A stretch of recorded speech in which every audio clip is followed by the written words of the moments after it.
ابتدا ہے رب ذوالجلال کے ببرکت نام سے، جو دلوں کے راز خوب جانتا ہے، جو سب کا خالق و مالک ہے۔ سچ کی تلاش، علم کی روشنی اور تحقیق کی گہرائی کے ساتھ یہ ہے عبید ٹی وی، اور میں ہوں آپ کا دوست عبید اللہ خان زادہ۔ امید کرتے ہیں تمام ناظرین خیر و عافیت سے ہوں گے۔ آج ہم دنیا کے ایک ایسے ملک کی سیر کرنے والے ہیں جو صدیوں پر محیط اسلامی ورثے کے محافظ ہے، ایک طاقت جو آج کی دنیا میں ترقی، جدیدیت اور روایات کا حسین امتزاج پیش کرتی ہے۔ میں بات کر رہا ہوں سعودی عرب کی، صحراؤں کا وہ دیس جہاں ریت کے ذروں میں بھی کہانیاں پوشیدہ ہیں، جہاں حرمین شرفین کی برکتیں ہر دل کو اپنی طرف کھینچتی ہیں، جہاں تیل کے ذخائر نے دنیا کی معیشت کو بدل کر رکھ دیا اور جہاں ایک نیا مستقبل تعمیر ہو رہا ہے۔ چلیں تاریخ، ثقافت، معیشت اور جدید ترقی کے حیرت انگیز سفر پر، جہاں ہر موڑ پر ایک نئی حقیقت آپ کی منتظر ہوگی، اور ویڈیو کے ساتھ آخر تک جڑے رہیں۔ امید کرتے ہیں آپ کی معلومات میں مزید اضافہ ہوگا۔ اس کے ساتھ ساتھ اگر آپ ہمارے چینل عبید ٹی وی پر نئے ہیں تو آپ ہمارے چینل کو سبسکرائب کر کے ساتھ لگے گھنٹی کے بٹن کو ضرور پریس کریں تاکہ ہماری جانب سے اپلوڈ کردہ ہر ویڈیو کا نوٹیفیکیشن آپ کو بر وقت مل سکے اور ہماری ٹیم کی حوصلہ افزائی بھی ہو سکے۔ شکریہ۔ سعودی عرب میں مقدس شہر مکہ مکرمہ اور مدینہ منورہ دنیا کے کروڑوں مسلمانوں کی دلوں کی دھڑکن ہے۔ یہ صرف دو شہر نہیں بلکہ تاریخ، عقیدت اور روحانیت کے مراکز بھی ہیں۔ قرآن مجید میں اللہ تعالیٰ فرماتے ہیں وَهَذَا الْبَلَدِ الْأَمِينَ، اور قسم ہے اس امن والے شہر کی۔ آئیں ان مقدس شہروں کی تاریخ، مذہب اور ثقافت کے پہلو کو قریب سے دیکھتے ہیں۔ مکہ کی تاریخ ہزاروں سال پرانی ہے۔ حضرت ابراہیم علیہ السلام نے اللہ کے حکم سے اپنے بیٹے حضرت اسماعیل علیہ السلام کے ساتھ خانہ کعبہ کی بنیاد رکھی۔ یہی وہ جگہ ہے جہاں سے اسلام کا پیغام پوری دنیا میں پھیلا۔ نبی کریم صلی اللہ علیہ وسلم یہاں پیدا ہوئے اور یہی وہ مقدس شہر تھا جہاں سے آپ صلی اللہ علیہ وسلم نے اسلام کی دعوت کا آغاز کیا، لیکن مکہ کے سرداروں نے اس پیغام کو رد کر دیا اور نبی کریم صلی اللہ علیہ وسلم کو ہجرت پر مجبور کر دیا۔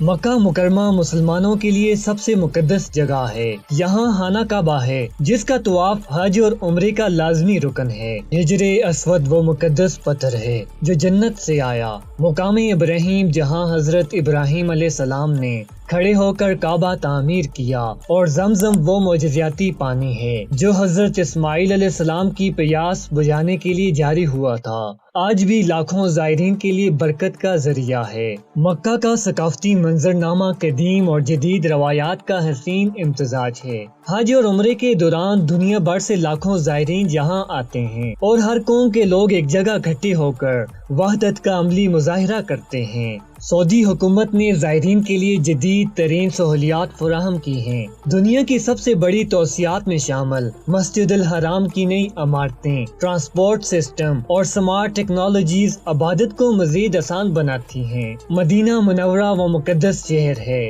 جہاں نبی کریم صلی اللہ علیہ وسلم نے ہجرت فرمائی اور پہلی اسلامی ریاست قائم کی۔ یہاں مسجد نبوی کی تعمیر ہوئی جہاں صحابہ کرام کے ساتھ مل کر نبی کریم صلی اللہ علیہ وسلم نے مسجد کے ستون خود نصب کیے۔ یہی اسلام کو فروغ ملا اور بدر، احد اور خندق کی جنگوں نے اسلامی تاریخ کو ایک نئی سمت دی۔ مسجد نبوی میں روضہ رسول وہ جگہ ہے جہاں ہر مسلمان کی خواہش ہوتی ہے کہ ایک بار حاضر ہو۔ مسجد قباء اسلام کی پہلی مسجد ہے جس کی بنیاد نبی کریم صلی اللہ علیہ وسلم نے اپنے ہاتھوں سے رکھی۔ مکہ اور مدینہ دو مقدس شہر جہاں ہر سال لاکھوں زائرین آتے ہیں، دعا مانگتے ہیں اور اپنی دل کی دنیا بدل کر واپس لوٹتے ہیں۔ یہاں اللہ کی رحمت کا نزول ہوتا ہے، یہاں محبت اور بھائی چارے کی خوشبو بسی ہوتی ہے۔ اللہ ہمیں بار بار ان مقدس شہروں کی زیارت نصیب فرمائے، آمین۔ سعودی عرب صرف مکہ اور مدینہ تک محدود نہیں بلکہ یہ ایک ترقی یافتہ اور جدید ملک بن چکا ہے جہاں جدید شہر، بلند و بالا عمارتوں اور عالمی معیار کی سہولیات کی بہتات ہیں۔ آئیں جدید سعودی عرب کی ایک جھلک دیکھتے ہیں۔ ریاض سعودی عرب کا دارالحکومت ہے، جہاں روایات اور جدیدیت کا حسین امتزاج ہے۔ یہ شہر سعودی حکومت کا کاروباری اور بین الاقوامی کانفرنس کا مرکز بھی ہے۔ یہاں کا کنگڈم سینٹر ٹاور اور جدید میٹرو سسٹم سعودی عرب کی ترقی یافتہ مستقبل کی عکاسی کرتی ہے۔ ویژن 2030 کے تحت ریاض میں بڑے بڑے منصوبے جاری ہیں۔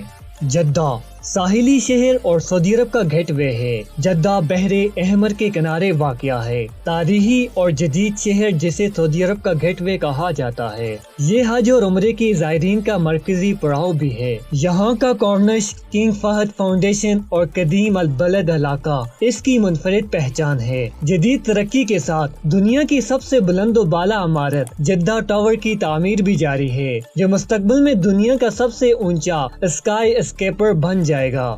دمام سعودی عرب کا صنعتی اور تجارتی مراکز ہے۔ مشرقی سعودی عرب کا سب سے بڑا شہر جو خلیج فارس کے قریب واقع ہے، یہ سعودی عرب کا اہم تجارتی اور صنعتی مرکز بھی ہے۔ یہاں کنگ عبدالعزیز بندرگاہ جو سعودی عرب کی سب سے بڑی بندرگاہ ہے، ملک اور بین الاقوامی تجارت کے ایک اہم ذریعہ ہے۔ ہاف مون اور کارنش دمام کی خوبصورت سیاحتی مقامات میں شامل ہیں۔ طائف قدرتی حسن اور پہاڑی سیاحت کا مرکز ہے۔ طائف سعودی عرب کا ایک خوبصورت پہاڑی شہر ہے جو اپنی خوشگوار موسم اور گلاب کے باغات کے لیے مشہور ہے۔ الشفا اور الہدا کے پہاڑ جہاں لوگ گرمیوں میں سکون کے لمحات گزارنے آتے ہیں، سعودی عرب کے سب سے حسین سیاحتی مقامات میں شامل ہیں۔ یہاں کی گلاب کی صنعت اور خوشبو سازی عالمی سطح پر مشہور ہے۔ سعودی عرب ماضی کی شان اور مستقبل کی خوابوں کی حسین امتزاج ہے۔ یہاں کی مقدس مقامات، جدید شہر اور قدرتی مناظر سب مل کر ایک منفرد ملک بناتے ہیں۔ یہ سفر ہمیں تاریخ سے جوڑتا ہے، روحانی تسکین فراہم کرتا ہے اور جدید ترقی کی ایک جھلک دکھاتا ہے۔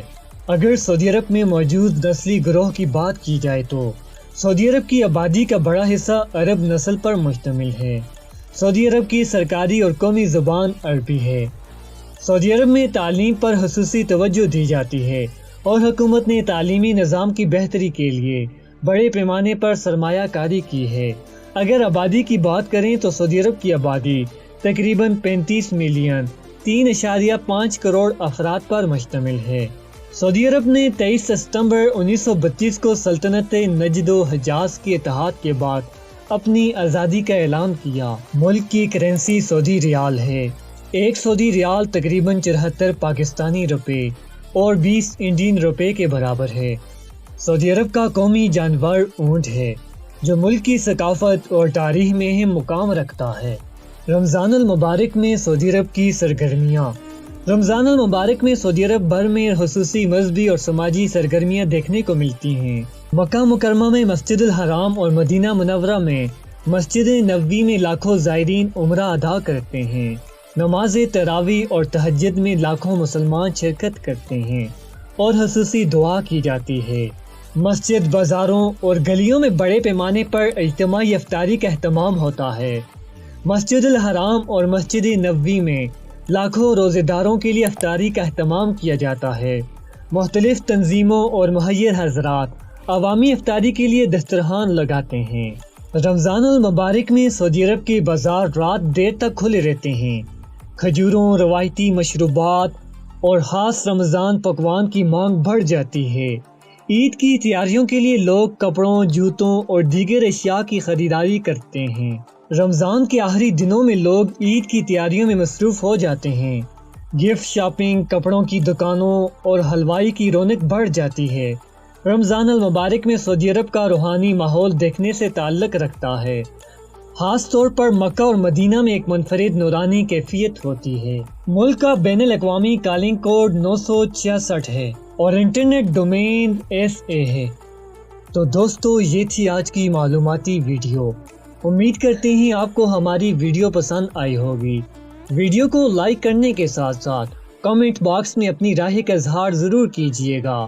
ملتے ہیں ایک اور نئی ویڈیو میں، تب تک اپنے دوست عبید اللہ خان زادہ اور آڈیو ایڈیٹر سعد خان کو دیں اجازت۔ اللہ نگہبان۔